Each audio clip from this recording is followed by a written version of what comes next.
Bonjour et bienvenue dans Global Japan. Chaque année, des feux de forêt meurtriers ravagent des habitations et de vastes espaces naturels. La prévention est cruciale, tout comme les efforts pour limiter leur impact.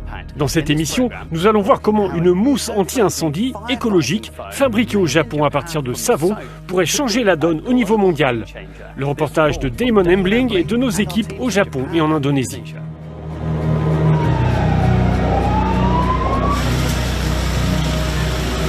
Les feux de forêt ravagent de nombreuses régions dans le monde. Et alors que davantage de chaleur et de sécheresse s'annoncent à l'avenir, ils pourraient devenir encore plus fréquents.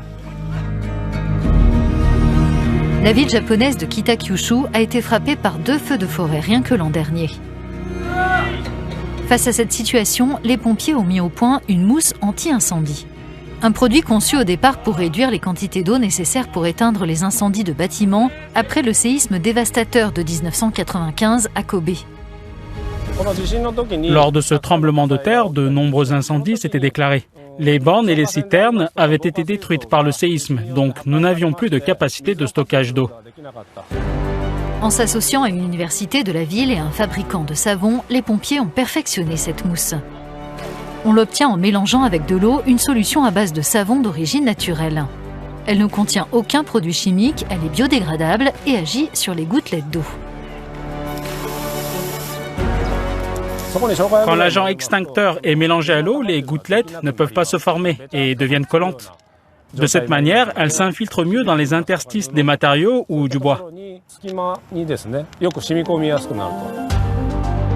L'efficacité de la mousse fabriquée dans cette usine de savon a attiré l'attention des chercheurs pour sa potentielle utilisation sur les feux de forêt. Les recherches menées ici à l'université de Kitakyushu montrent qu'elle est jusqu'à 266 fois moins nocive que d'autres versions synthétiques. Des données montrent que la mousse permet de diviser la consommation d'eau par 17. De plus, elle est beaucoup moins toxique pour les poissons et d'autres formes de vie aquatique que les agents extincteurs synthétiques. Et comme elle est décomposée à 100% par les micro-organismes présents dans l'environnement, il n'y a aucun résidu. Des conférences universitaires internationales sur les feux de forêt sont organisées dans le monde entier. Nous y avons participé avec des professeurs d'université et des membres du service d'incendie de la ville de Kitakyushu. Des participants se sont montrés intéressés par notre agent extincteur respectueux de l'environnement. La mousse s'est ainsi exportée jusqu'ici, sur l'île de Bornéo, qui abrite des forêts tropicales marécageuses. Ici, ce sont les incendies de tourbières qui posent problème. Des chercheurs universitaires indonésiens ont testé la mousse lors d'une série d'expériences, dont une simulation de feu. 10 mois plus tard, ils ont constaté que la végétation avait repoussé sur la zone incendiée. D'après mes expériences précédentes, il est très difficile d'éteindre un incendie uniquement avec de l'eau. Mais en utilisant ce savon, en peu de temps, on obtient de très bons résultats. Quand la tourbe prend feu, des braises peuvent continuer de brûler dans le sol pendant longtemps, ce qui libère des gaz nocifs. En pénétrant dans la terre, la mousse japonaise à base de savon éteint ces braises. Une propriété qui s'est avérée extrêmement utile ici en 2019 lors d'un véritable feu de forêt. On avait éteint le feu, mais il s'est rallumé le lendemain. Heureusement, il nous restait du savon Shabondama après le test réalisé sur la parcelle qu'on avait incendiée. Même si on avait peu de savon à disposition, on l'a utilisé et il a été très efficace pour éteindre les feux restants.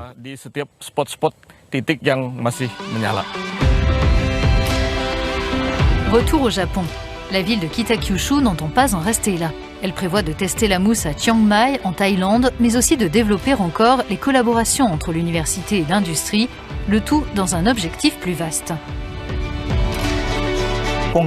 Nous espérons que grâce à l'utilisation de cette mousse anti-incendie, nous pourrons limiter un peu les émissions de CO2 et contribuer grandement à la lutte contre le changement climatique. C'est la fin de cette édition de Global Japan. Vous pouvez retrouver toutes nos précédentes émissions sur euronews.com. Merci de votre attention et à bientôt. Bye for now.